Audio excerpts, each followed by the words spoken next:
व्यासोक्तभर्त प्रणीत सुवेगहस्त ईशात्मज मधुरमोदकभक्षप्रीत पाशाङ्कुशाब्जधर कामितभाग्यदाता ॐ श्री गणेश वरद तव सुप्रभातम्।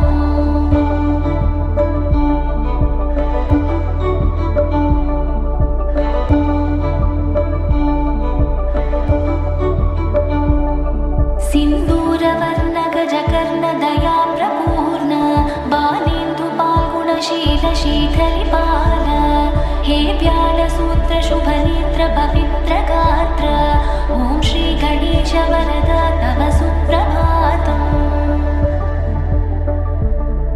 ओंकाररूप भवताप विनाशकारी सुज्ञानदीप श्रुत विघ्न विनाशकारी संसारताप